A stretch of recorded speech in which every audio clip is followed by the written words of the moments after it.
마태복음 23장 23절의 말씀이 되겠습니다.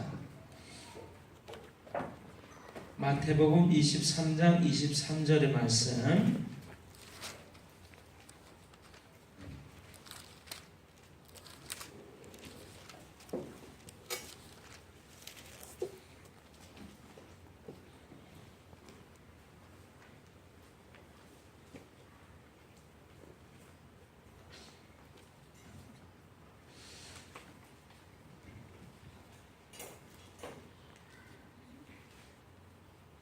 신약 성경 39면 참조하시면 되겠습니다. 마태복음 23장 23절의 말씀, 우리 찾으셨으면 하나님 말씀 한 목소리로 같이 읽으십니다. 찾으셨죠? 아멘. 같이 읽습니다. 화 있을진저 외식하는 서기관들과 바리새인들이여, 너희가 박하와 회양과 근처에 11조는 들이되 율법에 더 중한 바 정의와 긍휼과 믿음은 버렸도다. 그러나 이것도 행하고 저것도 버리지 말아야 할지니라. 아멘. 화 있을진저 외식하는 서기관들과 바리새인들이여, 너희가 박하와 회향과 근처에 11조는 들이되 율법에 더 중한 바 정의와 긍휼과 믿음은 버렸도다. 그러나 이것도 행하고 저것도 버리지 말아야 할지니라. 아멘.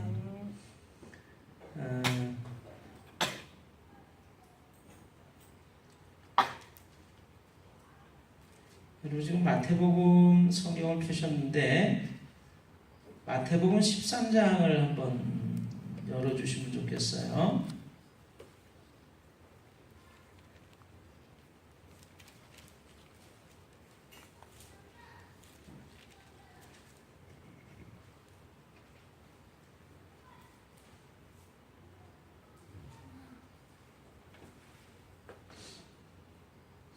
마태복음 13장 1절로부터 말씀 보십니다.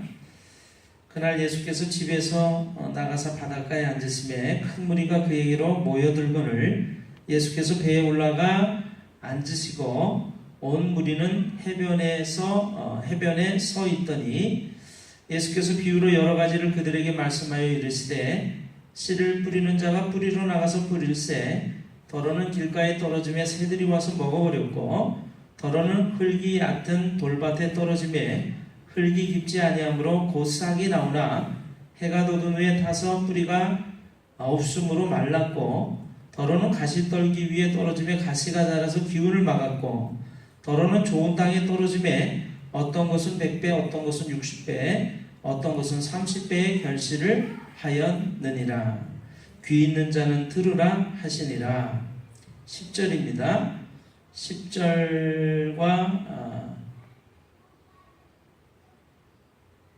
10절로부터 우리 13절까지 말씀 같이 한번 읽어보겠습니다. 찾고 계시죠? 네, 같이 읽습니다. 제자들이 예수께 나와 이르되 어찌하여 그들에게 비유로 말씀하시니까?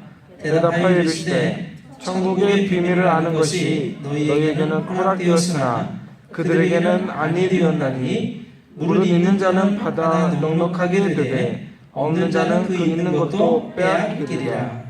그러므로 내가 그들에게 비유로 말하는 것은 그들이 보아도 보지 못하며 들어도 듣지 못하며 깨닫지 못함이니라. 아멘. 자, 여러분 11절을 보시면 이르시되 천국의 비밀을 아는 것이 너희에게는 허락되었으나 그들에게는 아니 되었다, 이렇게 되어 있습니다. 하나님의 말씀을 들려주는데 비유로 예수님이 말씀하시니까 제자들이 그 비유의 뜻이 무슨 뜻입니까? 하고 묻고, 왜 비유로 말씀을 하십니까? 비유라고 하는 것은 상징이죠. 그래서 아주 직설적으로 너는 바보다 이러는 게 아니라 너는 꼭 돼지 같구나. 그러면 뭐예요? 돼지의 어떤 상징을 이렇게 은근히 비유로 들어서 얘기를 하는 거잖아요. 그래서 하나님 말씀을 직설적으로 얘기를 안 하고 이렇게 비유로 얘기를 하시니까 무슨 뜻인지 잘 이해도 못하고 알아듣지 못하지 않습니까? 왜 비유로 하십니까? 이렇게 얘기를 했더니 예수님께서 하나님 나라의 비밀, 천국의 비밀을 아는 것이 너희에게는 허락됐지만 저들에게는 그렇지 않다. 이렇게 얘기합니다. 그래서 하나님의 말씀은 비밀입니다. 그래서 하나님의 말씀은 감춰져 있는 비밀이기 때문에 하나님께서 드러내셔서 우리에게 밝게 알아듣도록 말씀해 주셔야만 우리가 깨달을 수 있고요. 비로소 그 의미를 알 수가 있게 되죠. 그래서 여러분, 우리가 지금 읽고 있는 이 하나님의 말씀, 비밀인 이 하나님의 말씀을 이 성경을 직접 지으신 저자가 되시는 하나님께서 우리에게 자세히 설명해 주시고 깨달을 수 있도록 해달라고 우리가 먼저 기도하고 구해야 될 줄로 믿습니다. 아멘. 그래야 하나님께서 이 말씀을 우리로 하여금 깨달을 수 있도록 지혜를 주시고 또 우리의 눈과 귀를 열어 주시죠. 여러분 시편 119편의 말씀 한번 다시 조금만 보겠습니다. 시편 119편을 한번 펴보실까요? 구약 성경이죠. 시편 119편의 말씀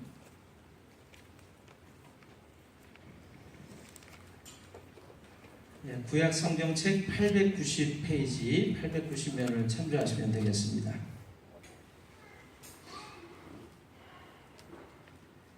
자, 시편 119편 18절의 말씀 찾으셨나요? 네, 우리 한 목소리로 같이 읽습니다. 내 눈을 열어서 주의 율법에서 놀라운 것을 보게 하소서.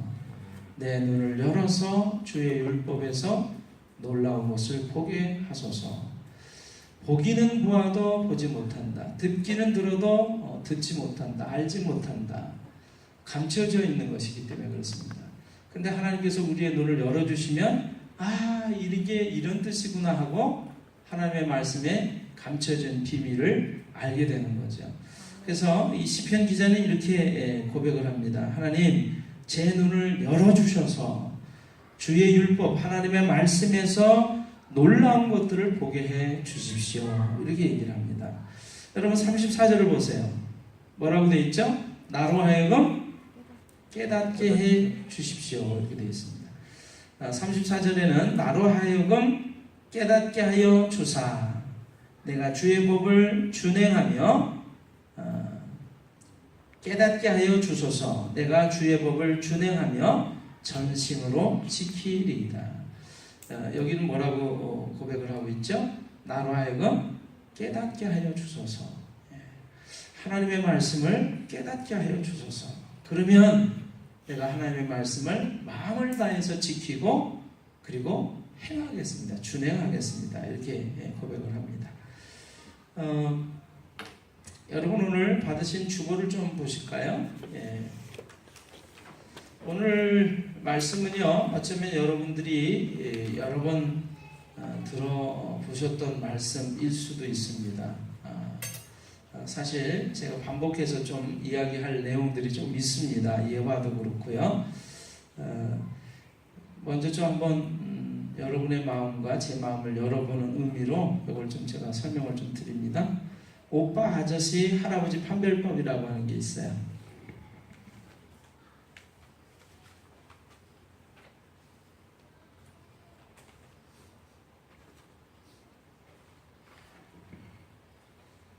찾으셨나요? 아멘.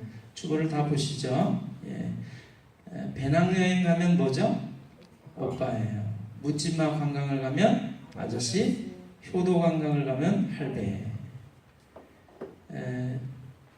오른쪽에 보시면 오빠라는 소리에 덤덤하면 오빠, 반색하면 아저씨, 땡 하고 소리 지르면 할배. 근사한 식당을 많이 알면 오빠, 맛있는 식당을 많이 알면 아저씨, 과부 주인이 많이 알면 할배. 이렇게 되었습니다. 벨트라고 부르면 오빠, 혁대라고 부르면 아저씨, 허리띠 또는 헐끈도 유사. 허리띠라고 부르면 할배. 이렇게 되었습니다.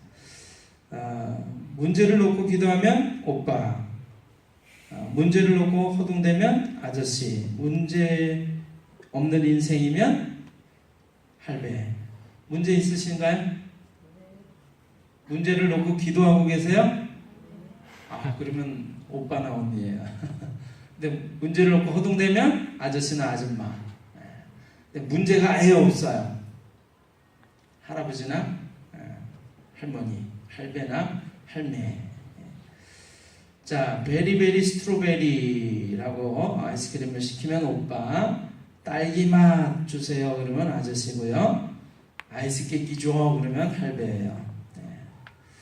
자, 거품 가득 테이크아웃 카푸치노 뭐 이렇게 커피를 시키면 오빠입니다.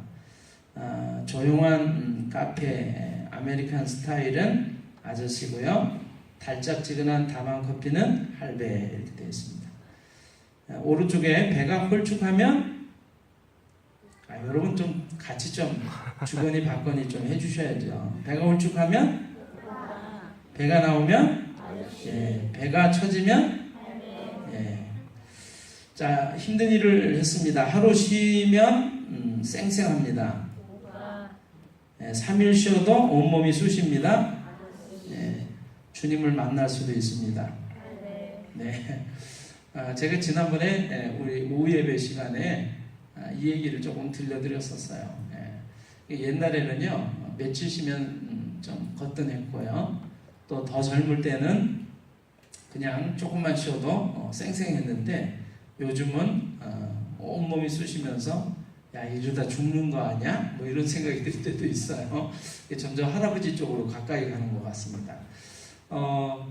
지지난주 간에 지난주간 그 전주에 우리 원로 목사님은 그 큰 예초기를 가지고 저쪽 밑에 아랫밭에 있는 잡초를 전부 제거하는 수고를 하셨습니다. 근데 원로 목사님은 거뜬하신 것 같은데요. 저는 여기 있는 그 잡초를 조금만 제거하느라고 힘을 썼는데 그날 저녁 또 온몸이 쑤시고 죽겠더라고요. 그 다음날도 이제 마무리 작업을 하고 그래서 야, 이거 이러다 죽는 거 아니야? 그런 생각을 좀 했습니다. 그래서 저희 원로 목사님은 오빠예요. 오빠나 아저씨예요. 저는 할배 쪽에 가까이 가고 있는 것 같습니다.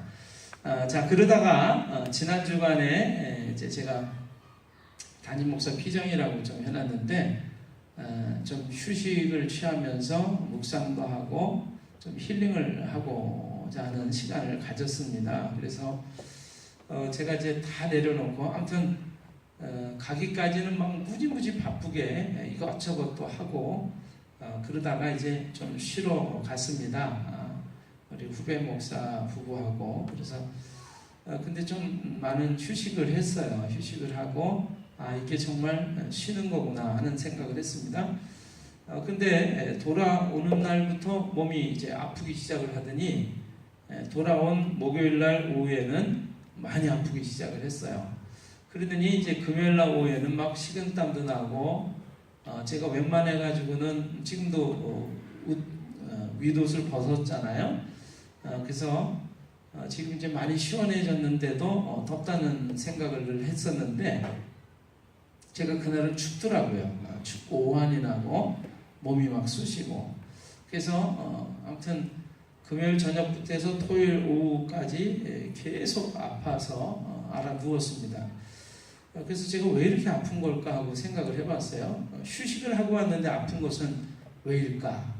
그렇게 생각을 해보니까 제 마음 가운데 이런 생각이 좀 들었어요. 이제 휴식을 하러 가서 짐을 내려놨잖아요. 근데 휴식하고 왔다고 생각을 했는데 오는 순간부터 무거운 짐이 제게 다시 한번 이렇게 눌려진다라는 생각을 하게 됐습니다.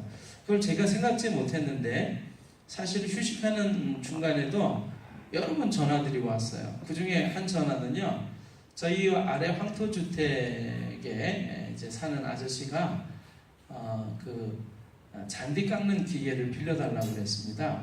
그게 한 30여만 원 되는 기계인데, 그래서 이제 잔디가 한 50평, 100평만 넘어도 사람 손으로 일일이 잘 깎거나 잡초를 제거할 수가 없어요. 그래서 잔디 깎는 기계를 이렇게 아주 예쁘게 머리 깎듯이 깎아줘야 되는 거거든요. 근데 그걸 빌려줬는데 전화가 온 거예요. 이게 이제 아마 무리하게 쓰다가 기계가 고장이 났나 봐요. 멈췄나 봐요. 그래서 이걸 수리를 하러 여기저기 돌아다녀도 수리할 길은 없고 저한테 이제 전화를 한 거죠. 전화를 하고 문자를 보내고 그러는데 휴식하는데 그 순간부터 이제 이런저런 신경이 쓰이기 시작했습니다. 큰 딸아이한테도 문자가 오고 전화가 오고 둘째 딸아이한테도 또 카톡이라든가 이런 문자들이 오고 그래서 저는 그래도 휴식하면서 괜찮다고 생각을 했는데 많은 신경이 써졌던 것 같아요. 네. 또 막내 딸아이는 어떻게 하고 있을까 뭐 또 우리 교우들은 또 어떨까 뭐 이런 생각을 은연중에 하다가 막상 이제 오니까 음으로 양으로 생각지 않았던 그 많은 것들이 이제 다시 이렇게 무겁게 쥐어지는 것을 느끼면서 제가 몸살이 났던 것 같습니다. 그러니까 사실은 힘든 중에 있을 때는 힘든 걸 모르다가 그걸 잠깐 내려놓고 다시 지려니까 힘든 거를 좀 느꼈던 것 같아요. 그러면서 아무튼 순간적으로 하나님께서 우리의 건강과 생명을 붙잡아 주시지 아니하시면 우리는 조금 더 서 있을 수 없는 것이구나 하는 생각을 하게 됐습니다. 여러분 모두에게도 하나님 주시는 놀라운 위로와 소망과 힘과 능력이 넘치는 매 순간이 되시기를 주님의 이름으로 축원합니다. 아멘. 제가요 지난 주간에 이렇게 읽었던 뉴스 가운데 한 뉴스가 이런 것이 있었습니다. 어떤 큰 교회에 부임한 그 후임 목사님이 그 설교가 너무 좋은 거예요. 설교 말씀이 성도들이 굉장히 큰 은혜를 받았는데 한 장로님이 다른 교회 설교 말씀을 늘 이렇게 청취를 하셨어요. 근데 그 교회 목사님의 설교 말씀을 이렇게 듣다 보니까 몇 주 전에 우리 목사님이 하신 설교하고 똑같은 설교가 나오는 거예요. 그래서 야 이상하다 그런 생각을 하게 됐습니다. 그래서 도대체 왜 이 두 목사님의 설교가 똑같을까? 우리 목사님이 그 목사님의 설교를 베낀 걸까? 아니면 그 목사님이 우리 목사님의 설교를 베낀 걸까? 그러다가 이제 장로님들이 쭉 모여가지고 계속되는 설교를 이렇게 확인한 결과 한 수번 이상을 다른 교회 목사님 설교하고 똑같다는 것을 확인하게 됐습니다. 그래서 이제 표절 시비가 붙었어요. 제가 그거를 읽으면서 여러분 사실은요 하나님의 말씀 이건 참 오래된 말씀이에요. 그리고 성경은 아무리 세월이 흘러도 바뀌지 않습니다. 텍스트가 바뀌지 않습니다. 그렇기 때문에 그 말씀을 가지고 그 말씀을 해석하고 우리의 삶 속에 적용하는 말씀을 증거할 때는 유사한 말씀이 나올 수도 있어요. 그런데 재미난 것은 유사한 정도가 아니라 설교 예화, 순서, 성경의 그 내용 뭐 이런 것들이 아주 똑같았다는 거예요. 그러니까 도대체 이거는 베껴도 너무 많이 베낀 거죠. 그래서 그거 갖고 좀 문제가 됐다 하는 뉴스를 보게 됐습니다. 제가 그걸 들으면서 마음이 조금 힘들었어요. 사실은 이제 그 목회자들에게 목사들에게는 성도들에게 정말 맛있고 영양가 있는 꼴 하나님의 말씀에 풍부한 것들을 공급하려고 하는 욕심이 있습니다. 그것이 아마 그러한 잘못으로 나올 수도 있었던 것이 아닌가 하는 생각을 하게 됐습니다. 그러면서 제 마음속에 이 전도서에 있는 말씀이 떠올랐습니다. 해 아래는 새 것이 없다. 그래서 사실은 아무리 새로운 것들을 개발하고 개발하고 만들어서 사람들에게 보여주고 이거 정말로 최신의 거야 새로운 거야 라고 해도 사실은 옛날 사람들이 다 한 번쯤은 다 시도하고 만들었음직한 것들이라고 하는 것이죠. 제가 약 한 2000년 전에 수십만 명이 살았다라고 하는 도시를 가본 적이 있습니다. 외국의 도시입니다. 에페소라고 하는 도시입니다. 여러분, 약 2000년 전에 세워진 그 도시에 2000년도 더 된 그 도시에 수십만 명이 살았어요. 그 옛날에. 그것은 뭐냐면 오늘날의 서울이나 또는 상해나 미국에 있는 뉴욕 같은 그런 대도시에 1000만 명, 2000만 명이 살았다는 것과 비슷한 정도의 인구 분포도입니다. 그러니까 그 옛날에 수천만 명이 살았던 그 도시에 어떤 것이 있었냐면 우리나라는 불과 몇십 년밖에 되지 않은 수세식 화장실이 존재해 있었어요.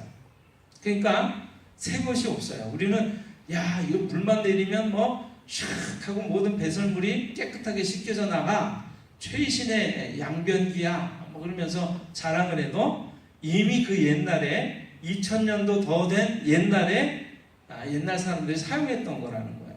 제가 그 도시를 가보고 정말 헤아리는 새 것이 없구나 그런 생각을 했습니다. 또 그 에페소라고 하는 도시에 유명한 것들이 있는데 바닥이요 모자이크 타일이 되어 있는 거예요. 빨간색, 파란색, 노란색, 흰색, 초록색의 온갖 돌들을요 바닥에 깔아놨어요. 그래서 그 작은 돌들이 다 아름다운 모양을 꾸미면서 벽이나 바닥이나 길거리나 이런 데 장식이 되어 있습니다. 그 수천 년 전에 그런 것들을 보면서 사람들이 너무 좋았던 것 같아요. 그래서 이거를 현대 사회에도 이제 도입을 한 거죠. 그래서 어떻게 도입을 했어요? 우리가 화장실 가면 또 집에 가면 벽을 뭘로 해놨죠? 타일로 해놓은 거예요. 근데 타일은요 흙을 구워서 도자기처럼 해가지고 해놓은 거예요. 돌을 갖다 쓰려니까 무겁기도 하고 비싸기도 해서 비슷한 무늬만 비슷하게 해놓은 겁니다. 근데 그 타일을 어떻게 해놓죠? 여러 가지 색색 모양의 타일을 갖다 붙여서 그림도 붙여놓고 모양도 붙여놓고 예쁘게 꾸며놨지 않습니까? 지금 우리가 살고 있는 현대 문명 놀랍게 발전했다고 자랑하고 있지만 벌써 수천 년 전에 옛날 사람들이 자기 집을 꾸미고 길바닥을 꾸미고 벽을 꾸미는 것에 이미 사용했던 방법을 다시 갖다가 사용하고 있다라고 하는 거예요. 그래서 여러분 하나님의 말씀이 진리라는 것을 깨닫습니다. 헤아리는 새 것이 없습니다. 하나님만이 늘 새로운 분이세요. 인간이 하는 것들은 다 옛날 것들이고 옛날 것들을 갖다가 또 조금 바꿔서 사용하고 있을 뿐입니다. 자, 그런 생각을 하면서 그러나 여러분 옛날 것을 계속해서 얘기를 한다라고 할 때 똑같은 것을 계속해서 거듭거듭 말한다면 그것은 식상하고 답답하고 정말 재미가 없을 거예요. 그런데 똑같은 얘기를 해도 계속해서 반복을 할 때 달리 우리가 적용을 한다면 즉 이렇게 좀 생각할 수 있습니다. 해석이라고 하는 것입니다. 해석. 똑같은 사건이라도 그것을 어떻게 우리가 받아들이느냐에 따라서 그것은 옛날 것이라도 또는 똑같은 것이라도 전혀 다른 새로운 것이 됩니다. 하나님의 말씀이 바로 그러한 것입니다.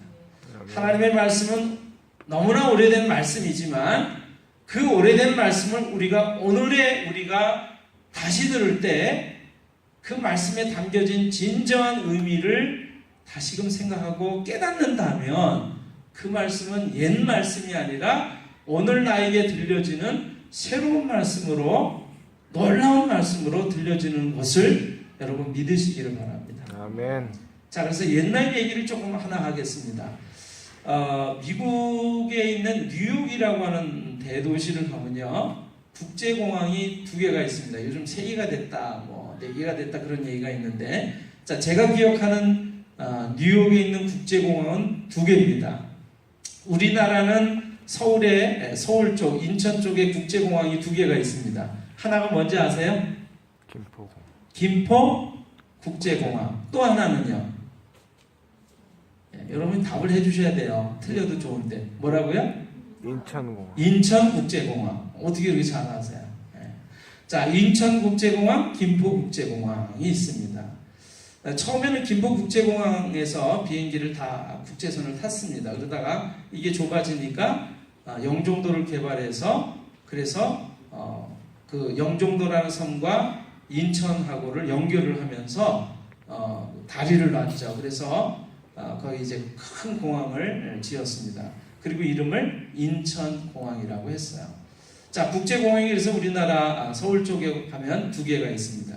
미국의 뉴욕에도 가면 국제공항이 2개가 있는데 우리는 지명을 따서 공항을 이름을 지었습니다만 미국은 사람의 이름을 따서 공항 이름을 지었어요.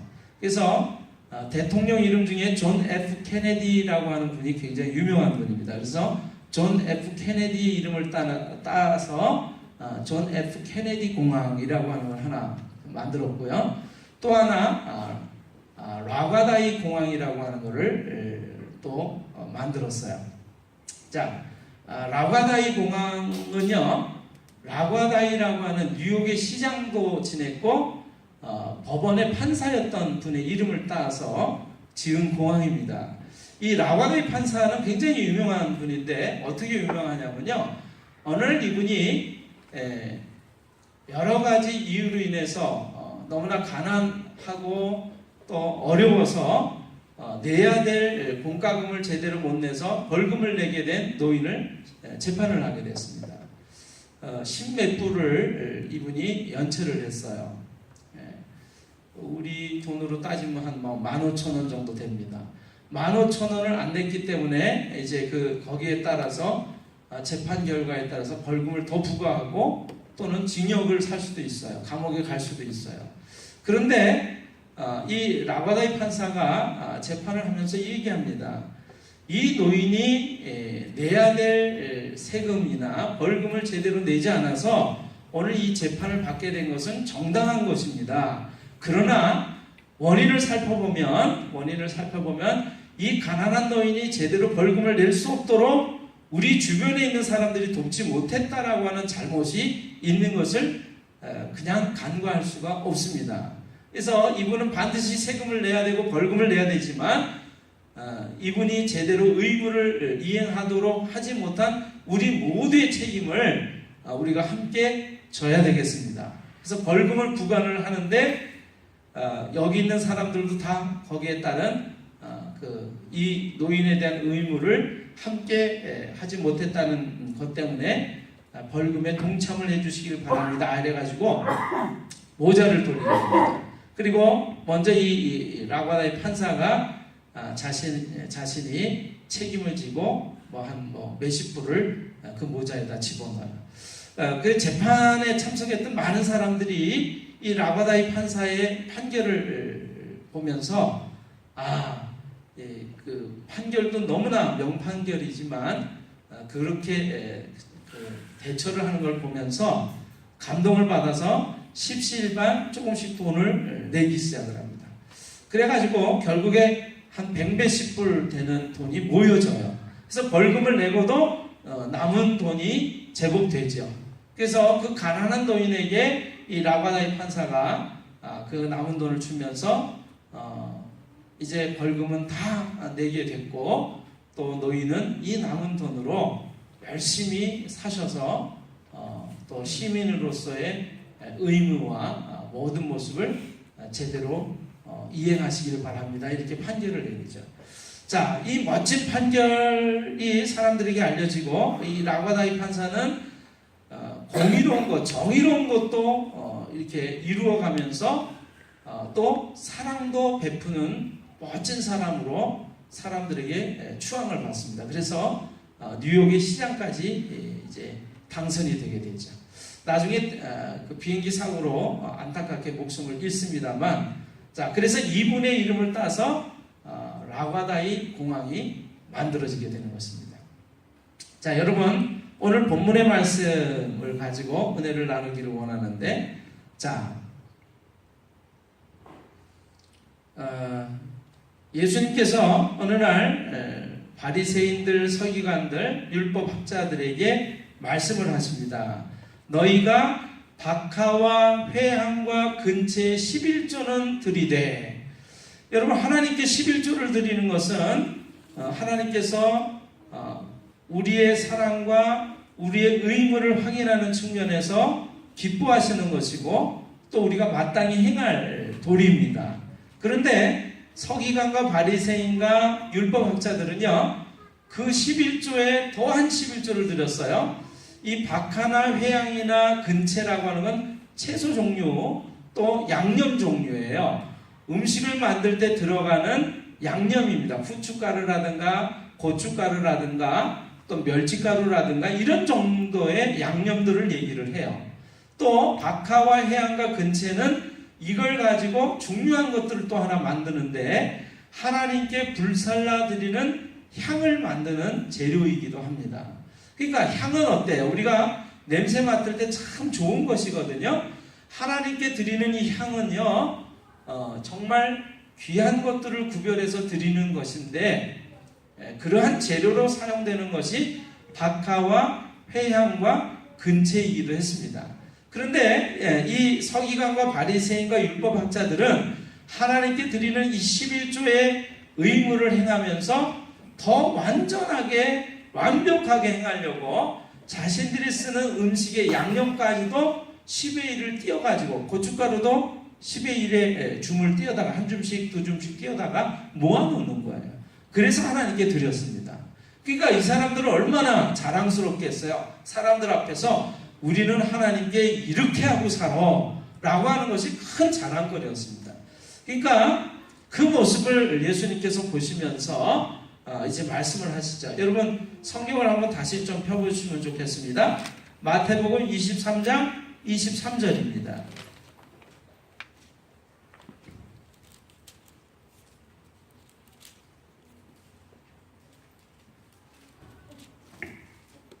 자, 마태복음 23장 23절 찾으셨나요? 화 있을진저 외식하는 서기관들과 바리새인들이여 너희가 박하와 회향과 근체에 11조는 드리되 율법에 더 중한 바 정의와 긍휼과 믿음은 버렸도다. 그러나 이것도 행하고 저것도 버리지 말아야 할지니라. 여러분, 박하와 회향과 근체에 11조까지 드리는 작은 것 하나에도 그들은 소홀히 여기지 않고 완벽하게 하나님 앞에서 삶을 살려고 애를 썼어요. 그런데 예수님께서 그 모습을 보시면서 뭐라고 책망을 하시냐면 너희가 그 작은 것 하나도 놓치지 않고 하나님께 11조는 드렸지만 그러나 11조를 드리는 진정한 의미, 왜 11조를 하나님께 드리냐면 하나님을 사랑한다는 것을 하나님께 고백하는 의미로 11조를 드리는 것이고 11조를 통해서 가난하고 우리의 도움을 필요로 하는 사람을 진정으로 돕기 위해서 나의 물질의 일부를 구분해서 하나님께 드리는 것이거든요. 그런데 그러한 것들은 다 잊어버리고 어떻게 됐다고요? 그 외형적인 거 드린다라고 하는 그것에만 취해가지고 이 사람들이 아주 자랑스러워하면서 사실은 본질적인 의미를 잃어버렸다라는 얘기를 하고 계세요. 자, 이 이야기를 조금 하고 제가 말씀을 마무리 지어야 될 것 같습니다.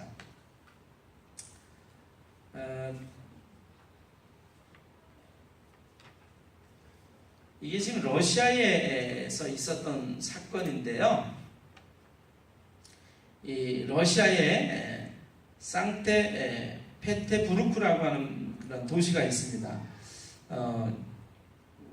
우리가 아마 러시아 쪽으로 이제 여행을 간다 그러면은 이곳을 갈 수가 있는 것 같아요. 항만도 있고 아주 멋진 도시로 제가 알고 있는데 이 도시에는요 아름다운 궁전과 아름다운 정원이 하나 있다고 합니다. 그런데 이 정원 앞에는요 항상 병사 2명이서 경비를 쓰고 있대요. 정원 앞에, 아름다운 정원 앞에.